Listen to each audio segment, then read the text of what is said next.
Okay, welcome everyone. I'm Ann Russo and I'm a professor in Women's and Gender Studies here at DePaul University. And also I'm directing the Women's Center at DePaul. So welcome. We're very excited today to continue our series of discussions of feminist theory and research and methodology. And today and it's part of the class WGS 391, Methods in Scholarship in Women's and Gender Studies. We're very excited and honored today to have Dr. Beth Catlett.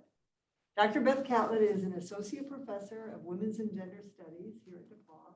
She received both her BA and MA from the University of Pennsylvania, and she has a doctorate in family relations and human development from Ohio State University. Currently, Dr. Catlett serves as the director of the College of LA&S's Faculty Scholarship Collaborative that works to support faculty members as they develop and implement their research agendas. She is also the co-founder and director of the Beck Research Initiative for Women, Gender, and Community.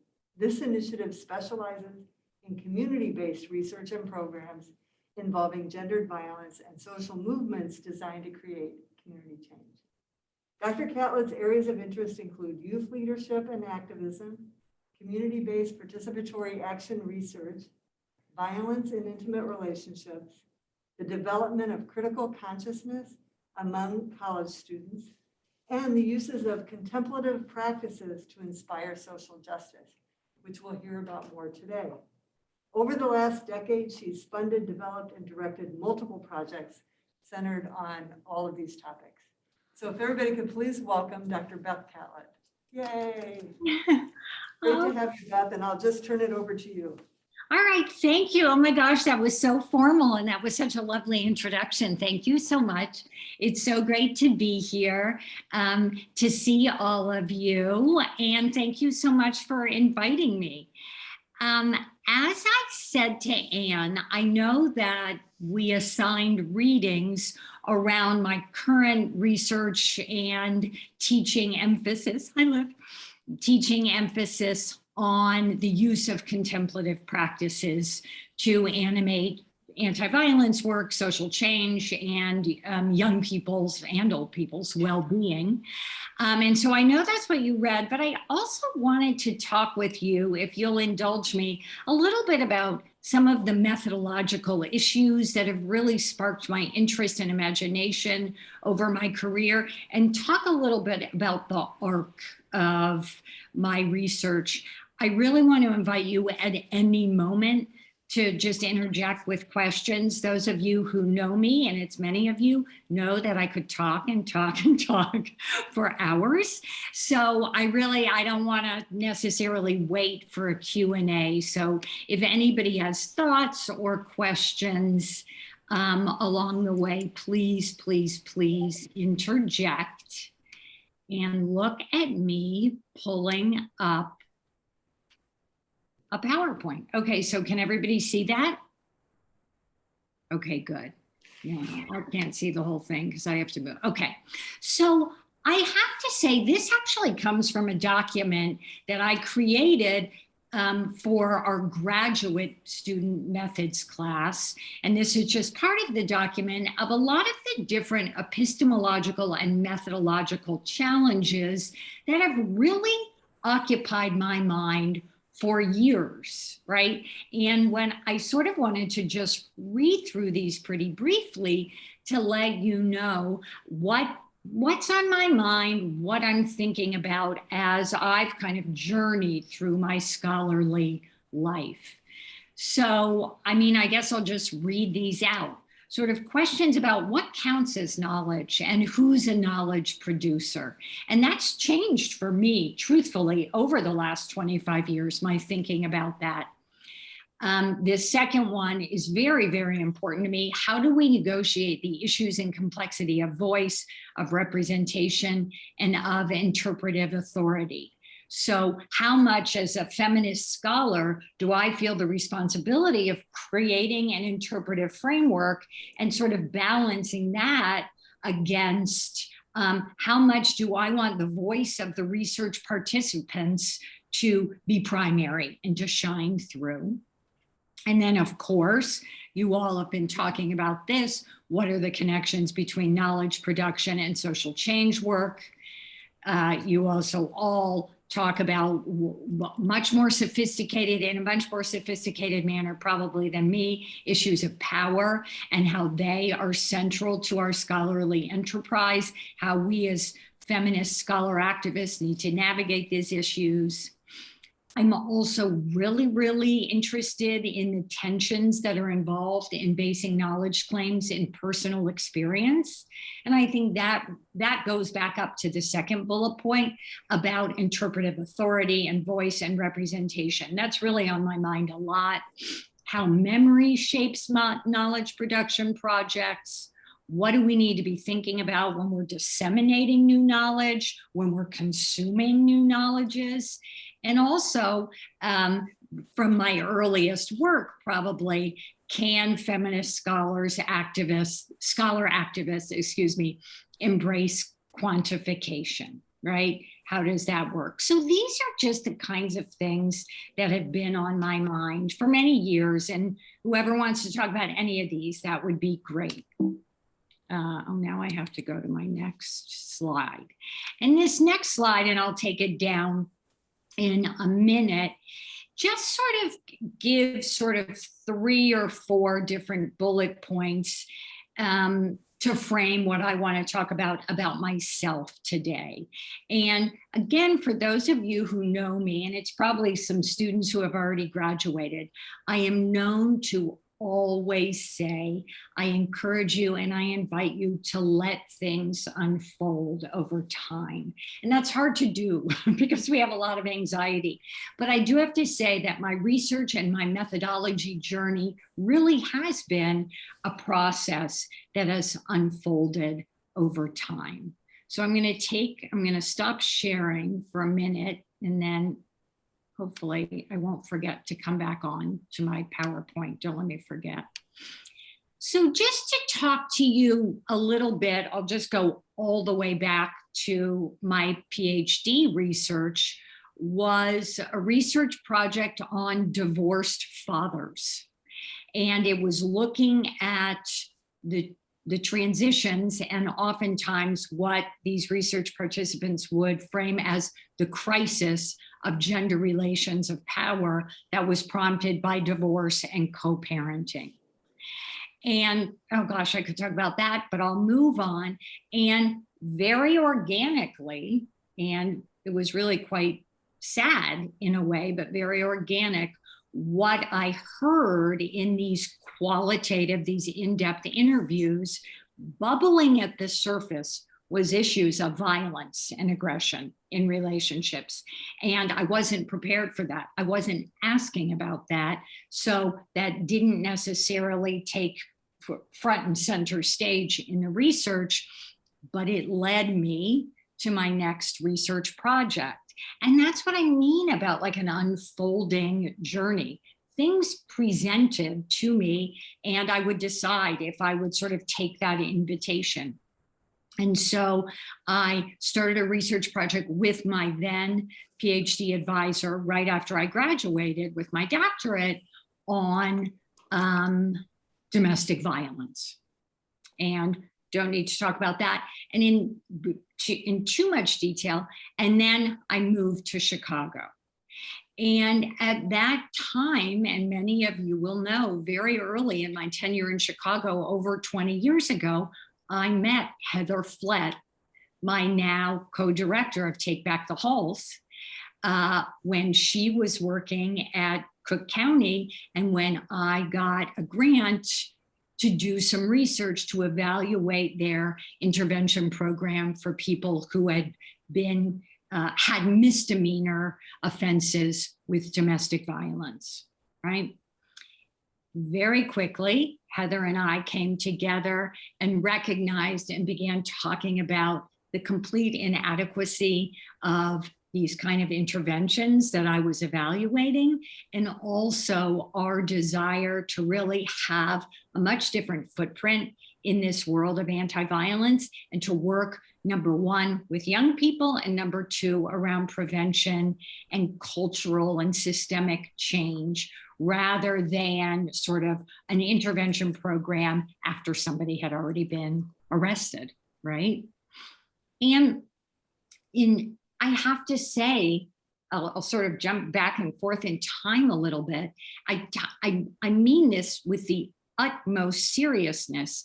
My last 20 years at DePaul, in my life with just a brilliant and rich set of colleagues and a brilliant and rich set of students, has really brought me so far on my journey. So when I was first doing some research at Cook County, right, I did not have nearly the analysis, maybe the abolitionist analysis that I do today about the complete problematics and inadequacies of a criminal legal response, right? So again, always wanting to show you that journey that has unfolded for me really in very connected ways, really so much connected to my relationships with colleagues and students. So that's so important to me.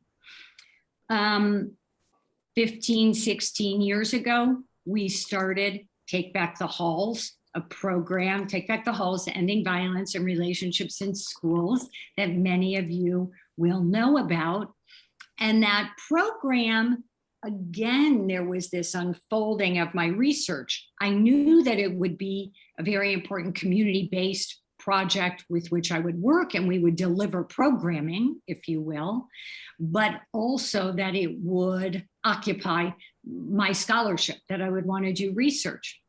Early on, we were trying to do research with the high school students, right? And we were just talking about this in class last night. Early on, we thought of the DePaul student interns as staff. Well, not anymore. Things have emerged. And what happened is I was really blocked in some of my ability to gather data from high school students because of rules and regulations with CPS. And so I just let other things unfold, and then started to do a several year focus looking at the ways in which DePaul student interns were impacted by this work, right? How for the white students, how they were really processing issues about navigating white privilege when they were going into spaces with which they were often community spaces that they were often very unfamiliar with, right? For example, also addressing questions of how do we think about education and work with young people from the perspective of Paulo Freire, who argues that no education is neutral, right? We're either part of reproducing injustice or we're part of a liberation project. And so looking with college students about what all of this, how all of this came to life for them through their work in Take Back the Halls. And so I've published over the years couple articles, book chapters on that work. And so then I see really becoming very, very interested in young people, both high school age students and college age students, and their development of critical consciousness, etc. And then I've also been involved over these years with a program called RTI, the Research Training Internship, in which Jewish identified, female identified students from around the Chicagoland area come together to develop and implement their own participatory action research project, their own youth-led participatory action research project based on their interests for the year. So there's a cohort every year, and this is another joint program with several faculty members at DePaul through the Beck Research Initiative and the Jewish community in Chicago, right? And so these young people also have taught me so much, and I've learned so much about youth-led work, about what it means for me as an older person to collaborate with youth in trying to think about a better world for our future. I just wrote a book chapter about that with my colleague from the College of Education, Dr. Amira Proeller. And so that's been really rich as well. And I'll get back to, and you can, we can talk about the different methods and methodologies I've used in some of this work. I was trained as a feminist informed social scientist, right? I really wasn't trained in a social science lens, and talked a lot about in my early career, and still do talk a lot about the differences and how complementary quantitative methods can be with qualitative methods, right? And still the bulk of my work sort of uses those methodological approaches. However, here I'm going to bring back up my PowerPoint. I mean, this is kind of weird to bring it back. Okay. I really, really believe in this notion that all knowledge is partial, right? And that our goal is to create, as Donna Haraway talks about, these webs, these connected webs of knowledge. And that has led me to really such a belief in mixing interdisciplinary methods. And so even though I use social scientific methods predominantly, I really think a lot about other kinds of methods. And so, gosh, I should have had people read this. So I was so just gratified to be invited to co-edit this book with Dr. Michelle Morano from the English department, called Write Your Heart Out, Chicagoland Teens on Relationships, right?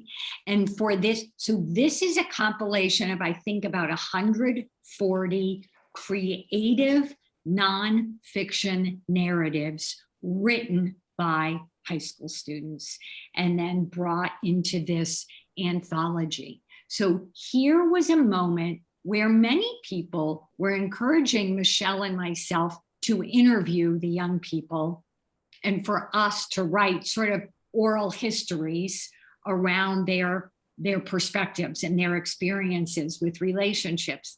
And we said no, right? We want their voice to be primary, right? We don't need, so back to that original list I showed you on the PowerPoint, we don't need to have so much interpretive authority here to frame their words. Let their words speak. And so this was so brand new for me. Like, I know nothing about creative nonfiction writing. And so I was intimidated. Thank goodness I had such a wonderful co-editor and partner with Big Shoulders Books at DePaul. But I have to say, after working with the young people and seeing this final product, their words and the knowledge that they create through these narratives is, it's awe-inspiring. It really has been.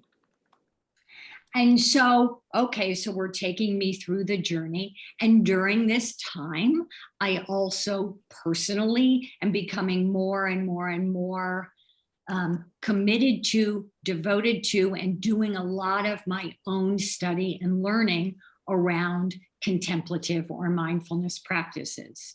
So a few of you in the room know that for over 20 years, I've had a committed 6-day a week practice of Ashtanga yoga. And for the last many years, more like 7 or 8 years, also a seated meditation practice, and have been deepening and deepening and deepening my study.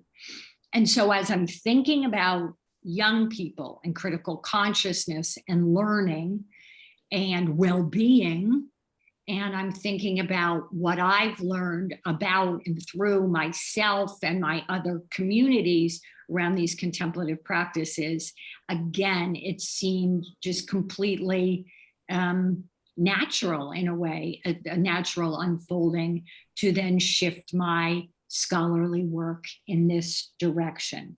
And so you read a chapter that I wrote, I forget now what year, maybe almost 5 years ago now, looking at the ways in which Ashtanga yoga-based programs can be used to animate anti-violence community-based work, right? And what it means to do that work framed within a feminist intersectional perspective. And right now, what I'm doing is I've been teaching, a few of you have been in the class, for the last 2 years, a class called Yoga and Feminist Thought, Embodying Individual and Collective Transformation. And now with the talented assistance of Aviv Goldman as my research assistant, we are doing a research project much like the research I did with Take Back the Halls interns, right? In looking at how centering an embodied contemplative practice in one's learning has an impact on that learning.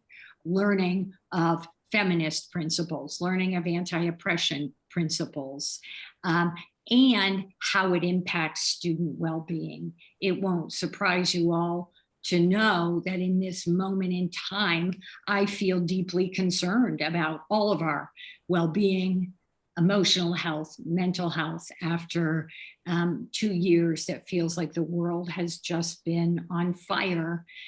This occupies more and more of my interest and energy. And then I love this. I'm going to share my screen. Am I talking too long? I'm going to stop any minute, I promise. I love this T.S. Eliot quote on the screen that says, "We shall not cease from exploration, and the end of all our exploring will be to arrive where we started and know the place for the first time."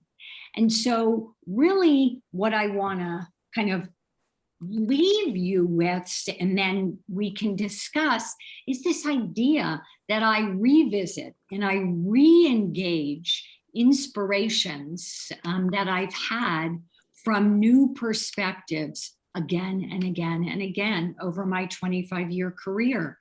And so the Anna Louise Keating article that I shared with you to read for this class, "I'm a Citizen of the Universe, Gloria Anzaldua's Spiritual Activism as Catalyst for Social Change."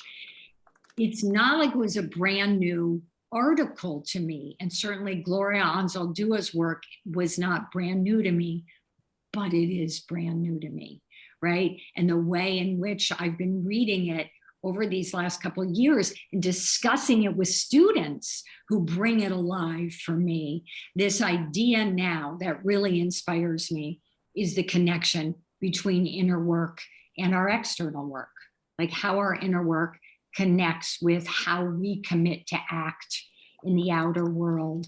And also these notions that Anna Louise Keating has written a lot about, and she's really using the work of Gloria Anzaldúa, is this idea of interconnectedness, right? Moving from kind of an oppositional consciousness to a sense of interconnectedness.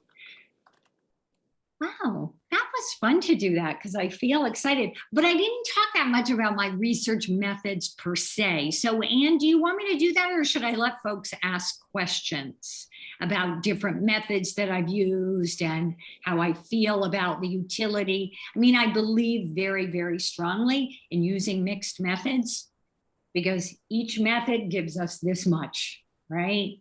Piece of information. So I really believe strongly in bringing them together as much as we can. What do you think, Anne? I can stop talking so people can ask questions and then we can discuss from there. Or yeah, maybe we'll open it up, but then maybe we could just be mindful of time, because I do think, depending on where the question goes, I think it would be really helpful to hear a little bit more about your methods. okay. You know, like how those come out of your, you know, your as you said earlier, your epistemological and methodological, like how do your methods, Yeah, because for everything sure. in the class is also trying to think, okay, what methods am I going to use for this project? Right.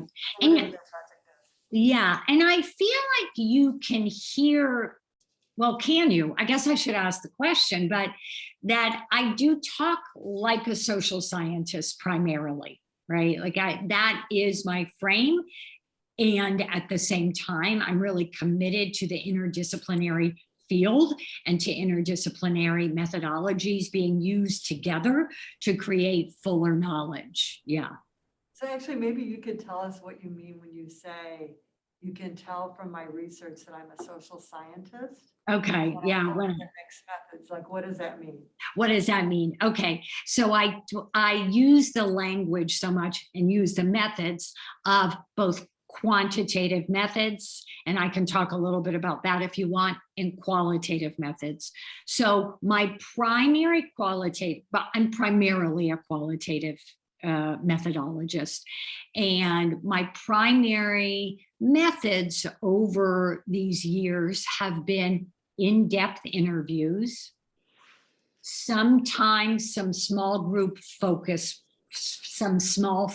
group work to complement in-depth interviews, and also using archival data from classes. So we're doing it now with the Yoga Research Project, and I've done it with the Take Back the Halls research, using student writing and their own reflections about their experience and coding that qualitative data with some theoretical focus, right?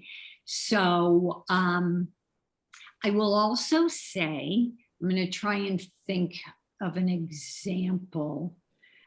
I really have in the past, more than present, used in a way that I felt was effective, a combination of quantitative and qualitative research. So, for example, I often think to my question of, can feminists embrace quantification? I think my answer would probably be, and by the way, by next week, I'll regret this answer, so I change my mind all the time, would probably be with a healthy skepticism and a healthy critical lens, yes. So for example, when I am addressing issues of teen dating violence, right, I think the quantification of the scope of the problem can be very effective in terms of having research that prompts social change, right? Feminist research that is not on or about people, but feminist research that is with and for people. So I often think, right, we should quantify the problem so that people understand the seriousness, the gravity of the problem. So I will say we're not gonna, well, so far, I have no plans. Oh, but I just thought of an idea. I have no plans to gather quantitative data for my current yoga research. But what if we did? What if we said, we are so concerned about mental health among college students that we're going to do some quantitative work that helps us document the extent of the problem at DePaul University or beyond, right? So I'll go back and give you an example with RTI, the Research Training Internship. These students over the years, we've had 7 cohorts, 7 years. Over the years, they've really decided to combine quantitative methods and qualitative methods, I think, really effectively, right? And so the first year, they did a large-scale survey where they gathered data from over 300 young people around the city who were Jewish identified. And some of the the statistics that came out were really jarring and really important for me to hear, that over 80% of the teens surveyed reported that some amount of verbal or emotional aggression was a part of their romantic relationships. 80%, right? That struck me. Again, the scope of the problem. Also, 75 to 80% talked about having issues with anxiety, depression, and or a disordered relationship with eating, right? Again, such a huge number.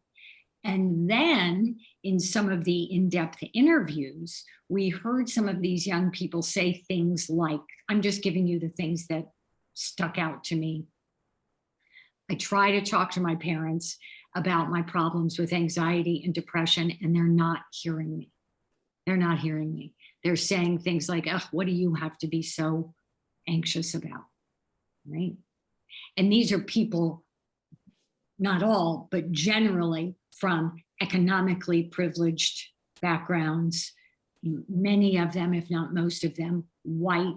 And so then we use this to create a feminist analysis, a critical analysis around whiteness, right? So here's an example of how quantitative research and qualitative, more in-depth interviews have really animated my work. And I always try to have in any research project at least two kind of very different sources of data, even if they're both qualitative, different sources of data, so that we're not relying too much on one data collection strategy, if that makes sense.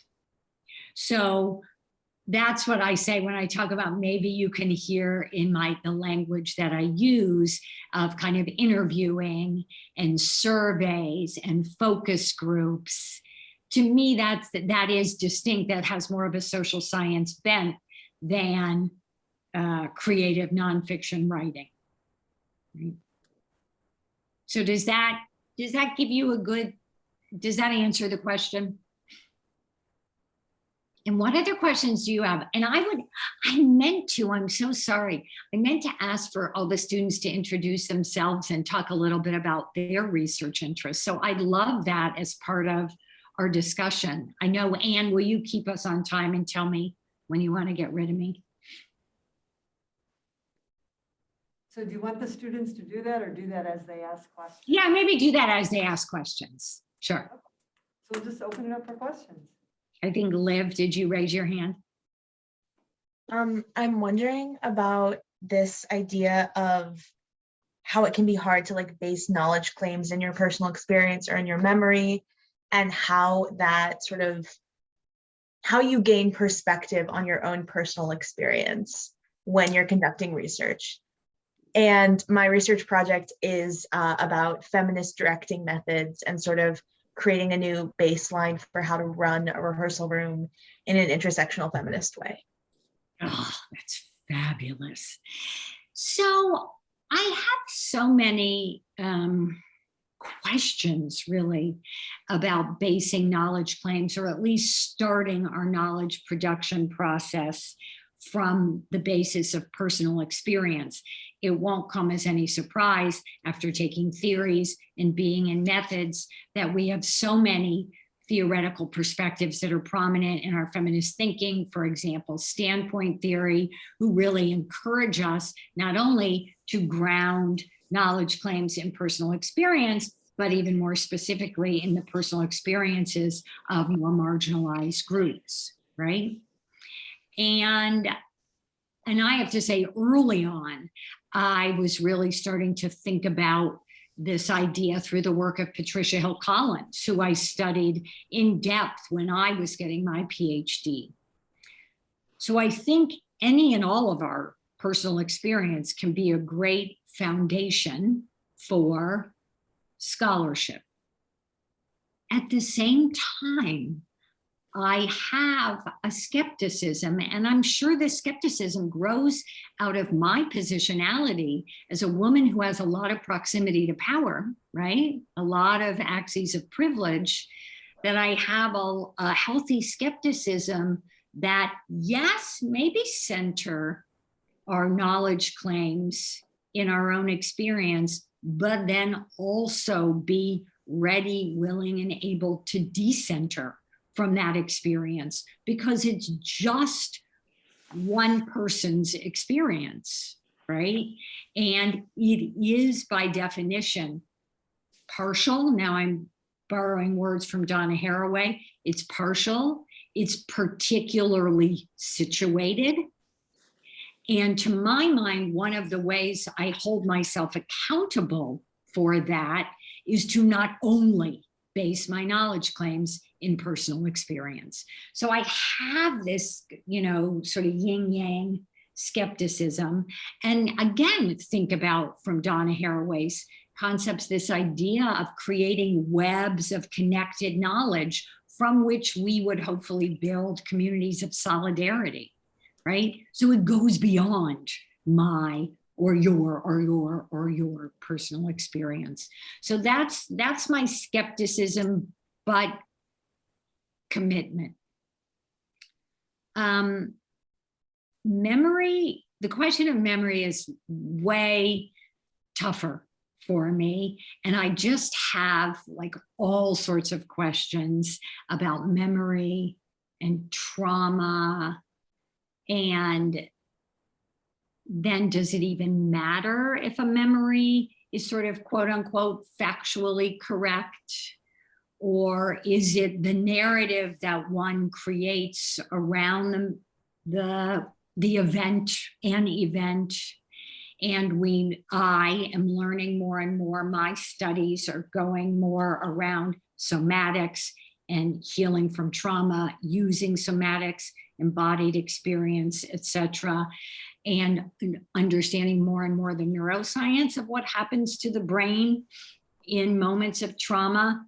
Makes me think. I just want to think about this issue of memory more clearly. And okay, this is going to be shared on a website, but I'm going to go ahead and do it.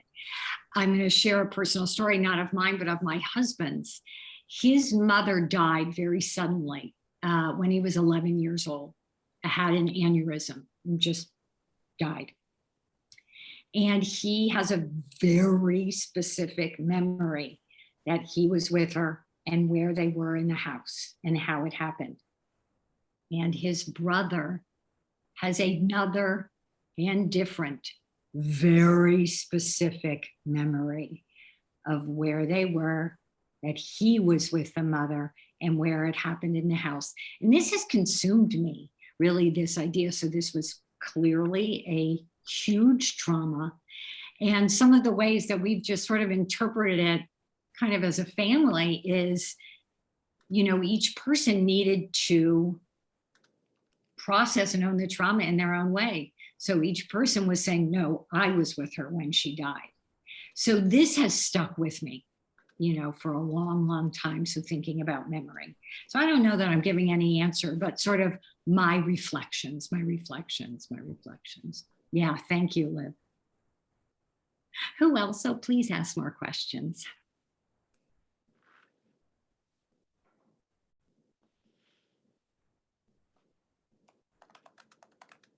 Yes, Danny. Hi, Danny. Hi. So my project is focusing on gay male rape and the after effects of what can happen to the individual who was raped. So I was curious if you could give some insight as to how you take like the social sciences, and I'm looking at like sociological sources and psychological sources, but then look at them via a feminist critique and how you incorporate and intertwine the two. So are you saying you're going to look at existing research? So you're going to do like a secondary analysis of existing research, and your framing will be a feminist critique of the ways in which that research has been conducted and interpreted and presented, disseminated, etc. Yes. Okay. Oh my gosh. Oh, Danny, let's meet. Okay. I feel pressure to say something profound, and it probably won't be profound, but here are the things that are popping into my mind. First of all, I love the work of Sean Ginwright on shifting from a trauma-informed framework to a healing-centered framework. And so I wonder, from a feminist, anti-oppression, sort of like feminist trauma-informed framework, if you might see too much of a focus on the individual without really grounding work in looking at the strength of community in terms of creating healing. So that's one thing that pops into my mind. And I think some of the work on trauma can be very focused, again, on individual and also victimization, right? All of the problems without then kind of a balancing with, okay, what are we doing for growth and healing, etc. And how do we use feminist communities to frame that work. And then, you know, I can't look at Anne's picture without thinking about community accountability, right? So what kinds of practices might be put in place in communities to address harm, etc. And my guess, although I might not be right, is a lot of the social scientific research on gay male rape might not incorporate, right, those frameworks. So I could imagine that a feminist critique and a feminist interpretation might say, here's where we need to take the work next. Like maybe here's what we've learned, right? Like I'm sure you could do a reading through sociology and psychology. Here's what we've learned, and here's where we need to take the work next. That's what's popping into my mind. I hope that's helpful. I love everybody's projects. Yeah. Lauren, did you raise your hand or were you just? No, sorry. No, that's okay. That's okay. Do you want to talk about your project that you're thinking of? Yeah, sure. I'm looking to study bisexuality and specifically bisexual erasure. I'm still kind of figuring out in what direction I want to go, but I think just like looking at it in media, but also within like, you know, even friendships, you know, with straight people or even within the LGBTQ community. But yeah, that's kind of where I'm at right now. Yeah, so interesting. And as you were talking, Lauren, I thought about this question of, can feminists embrace quantification? Because I think sometimes when people do some kind of what I'll call a content analysis of media, like some kind of quantification can be very powerful if you just even look for storylines or words and how often you find them or not, the silences around them. That kind of documentation could be very powerful, right? To argue for more representation in the media, in young people's literature, you know, whatever it might be. Yeah, cool. Okay, Aviv and Madison. Oh, who? Oh, hi, is it Liza? Yes, it's Liza. Hi, Liza. Hi. For my research project, I'm working in relation to my capstone, and for that, I'm curating a student art exhibition. And so for this class, I'm researching like feminist art, curatorial practices, and queer feminist art curation. So and yes, yeah. Do you know Joanna Gardner-Huggett? Yes, actually, that's who I'm interviewing for our next portion. Okay. Okay, go ahead. Sorry, I interrupted you. No, you're totally good. My question is actually in relation to your article. And I was just kind of curious, you ended it with some really big kind of questions or maybe doubts about whether the positive impact of the programs had more to do with the yoga practice itself or just with community building that was going on.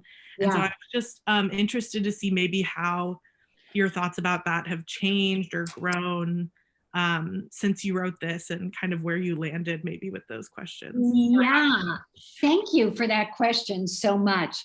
I I really think about those concluding questions not as doubts. I mean, they're doubts, but they're doubts that don't have a real negative cast for me. They have a real positive cast for me. So what I can see and what I love, and so like, let's think about the Anna Louise Keating article that I also asked you all to read, this idea of the importance of community, right? And interconnectedness. So this idea that a kind of individual practice of Ashtanga yoga was taken up with communities of people. And then it seemed to us with both programs that the community life itself seemed to be primary. It did emerge for us as a question, but almost like a really positive question that I think and thank you. See, I take this seriously. You're helping me think about different ways that we could even be framing the research questions from the yoga research that we're doing right now, right? Like a focus on how doing an individual embodied practice in community with the idea of creating reflective community together, how that creates a unique feminist inspired experience. Oh my gosh, Aviv, will you write that? I'm writing it down. Right? Like, I just think this idea of bringing together the individual and community. And again, I've been so very inspired by Anne Russo in this regard. I think has great power. So thank you, Liza, for that question. Does that answer your question? Yeah, I really like that. I like that kind of more opening that to, more possibilities, more questions. And I think that bringing it back to like a methodological lesson, if you will, is I really still like the idea of always reminding myself and you all, let the data speak. So I, again, probably borrowing from social scientific language, I've always said that I approach my research projects both inductively and deductively. Inductively is kind of letting the data speak. So letting the analytic themes emerge from the data, but I'm not a purist in that way, the way some people are. I also always go in, what I would use the term deductively, with a theoretical framework that's guiding my thinking. But I like to balance those. And so I really do feel good about, thank you for reminding me, that as my co-author and I sat and had really a couple of years of conversation about my experience with the urban yogis and her experience with Project AIR, this idea really emerged, but it emerged from the data. Thank you. Yeah, thank you. Who else? Hi, Annabelle. Hi. I'm just saying hi to Annabelle. We usually are talking vis-a-vis your internship stuff. Thank you for all of your help, always. Do you have any, you want to talk about your research at all? Yeah, so my project, I'm focusing on how tarot reading and like the practice of tarot can be used as a mode for self-discovery and like declaration of your sexuality, and like as a tool for queer people in their self-discovery. Yeah, it's been really good. I did I reached out to 2 tarot practitioners because I was hoping for a 1 yes, but I got 2 yeses. So I did 2 interviews and they both went really well. And it was really interesting. And I'm kind of just, I don't know, kind of in terms of with your readings that we read today, I'm like, with my project, my thoughts aren't very formed, but with my project, I'm wanting to bring in how tarot like has been around forever. It's been not forever, but for a very long time, and how it's been a practice that's been used by a lot of people for a very long time, and that now it's becoming very mainstream and kind of watered down, not really taken as a serious practice, and kind of how to like in terms of yoga and for you in your practice, keeping like the history and like where it came from alive and like centered in your work, as well as having your own connection in your to a practice and having your own experience with a practice. So I guess like your, I don't know, your thoughts on that. I don't really have a specific question, but in terms of like, do you know what I mean? Sure, absolutely. I mean, we talk about this ad nauseum in the yoga and feminist thought class. And I really love the way you frame the question, because again, it's sort of a both and, which is so important in feminist thinking. So I can bring all these questions together. It also brings back to the question of grounding our knowledge claims in personal experience. So clearly, some of my knowledge claims will come from my 20 years of dedicated practice, right? Like that means something. At the same time, I'm a white woman.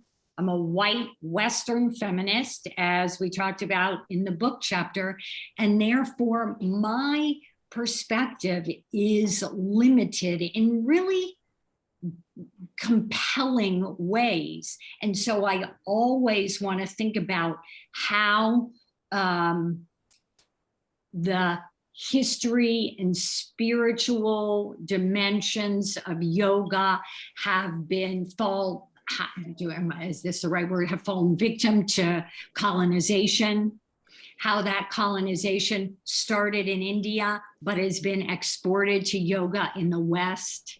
How capitalism and commercialization and commodification has really created so many really powerful problems in yoga spaces, but then also work to counter that, right? So there is a lot of work countering that, especially right now over the last few years, really rich work around honoring the cultural roots of yoga, around bringing South Asian in particular and other people of color more to the fore in yoga spaces. So all of these things, and I love the idea that you can see those parallels between my interest in yoga and meditation and your interest in tarot. I think that's great. I mean, my question back to you would be, did you ask any of those types of questions to the two people you interviewed? Yes, and it was very interesting that like their responses were very limited, and I kind of realized that like our work that we do in this major and in our lives as like what we do, it's so like we're so used to it and asking these questions. And both they were both white people, a man and a woman that I interviewed, and they were both like, like, wow. When I asked, like, what do you think, like, how do you think capitalism has affected like tarot in the industry? And like the woman I interviewed had a lot more to say and was a lot more in tuned, it felt like, to how the history of it is being not acknowledged.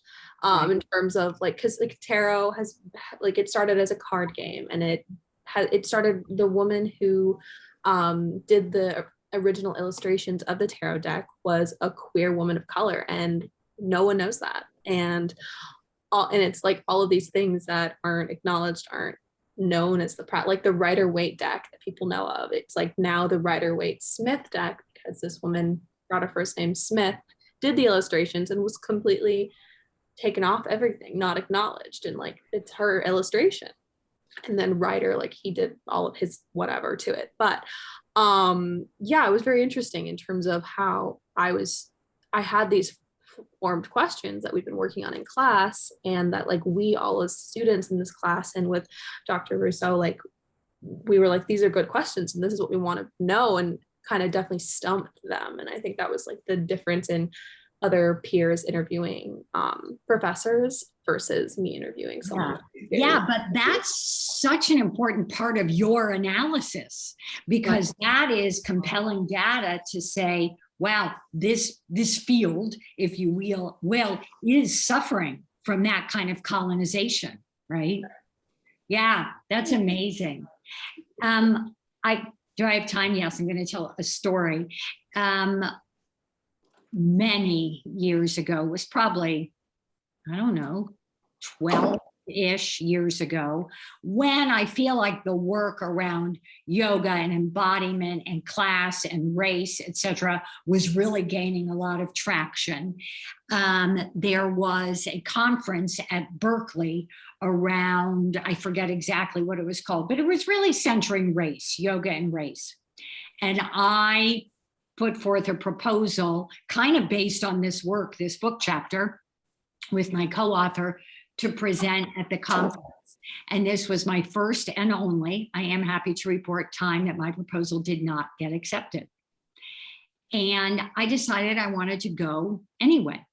So I went to the conference, and it was just this really I must say, it's sort of a pat myself on the back a little bit. I'm gratified because people couldn't believe that I came to the conference, even though I wasn't presenting. Like, it was a moment of humility, but I really did say, I have so much to learn. Like, I'm just starting out. I might be a professor, etc., but this is all new to me. And again, I'm a white woman, so I don't need to be centered here. And it was just so wonderful. I learned so much, and I met so many people who then I have worked with over many years. And Becky Thompson is one of those people. That's where I first met her. So, I mean, it was a really wonderful illustration for me about kind of epistemological humility and just an openness to learning and growing. So that it's a story that really stays with me. Yeah. Aviv and Madison, do I get to hear from you? Yeah, I have. I was trying to think of like questions that I don't like know yet. Yeah. Yeah. I mean, you can talk too if you want a little bit about your project. Well, I'm doing it, as you know, on cultivating like abolition within interpersonal relationships. Right. I just love that, as you know, so much. I mean, I guess one of my methodological questions for you, although, Anne, should I get going so you can have more time, would be sort of the field of psychology. Like, as you bring together the field of psychology that in so many ways has still a lot of the vestiges of very traditional and maybe oppressive structures around research, and WGS, like how you're navigating that. Yeah, I'm mostly using the psychology, like I'm taking an interpersonal psychology class right now, and I'm mostly just using all of that and the textbook to see what's missing.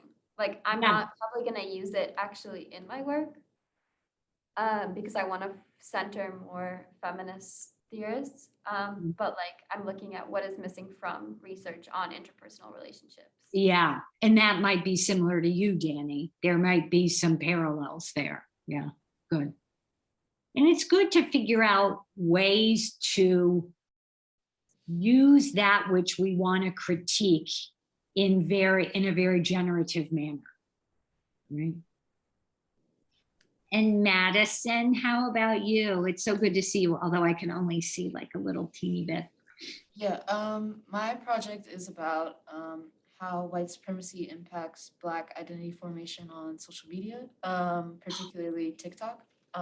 So I'm kind of looking into a whole medley of different topics, just white supremacy-based research, but also looking into LGBTQ youth presence on social media, how that's different across racial lines, and how content creation looks different across racial lines. So right.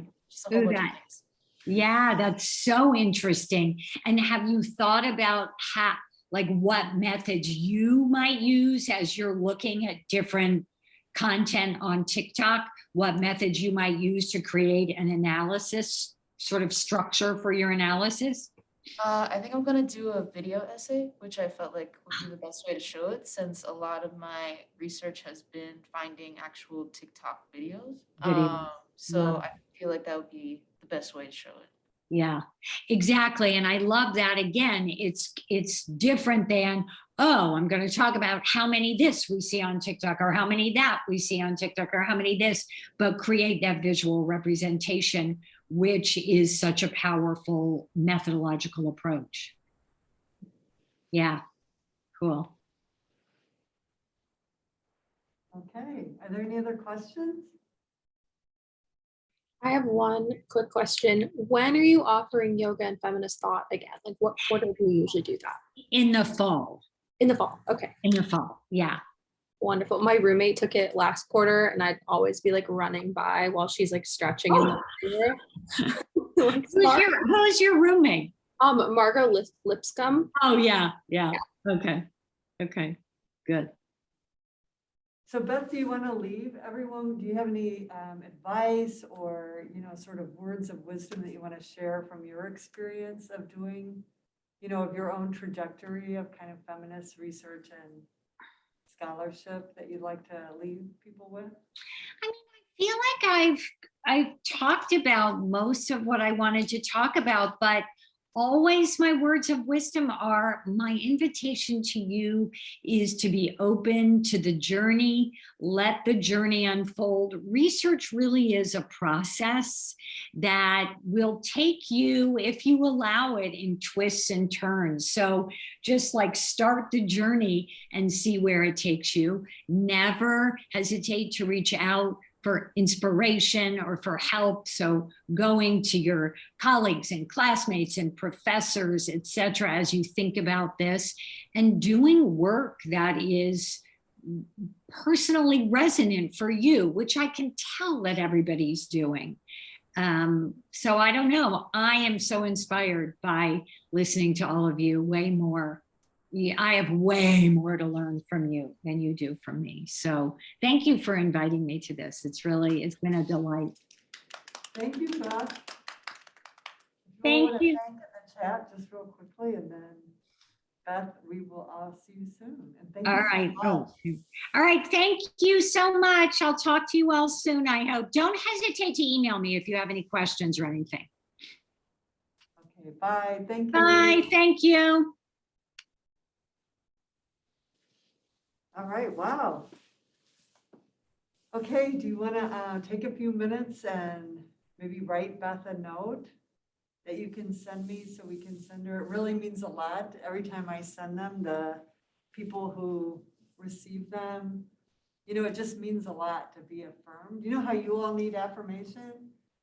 Professors also need affirmation, or they would like to know what specifically it meant to you to hear what they had to offer. So we'll take like 5 minutes and then if you could email them to me, but everybody could take those 5 minutes. That would be great.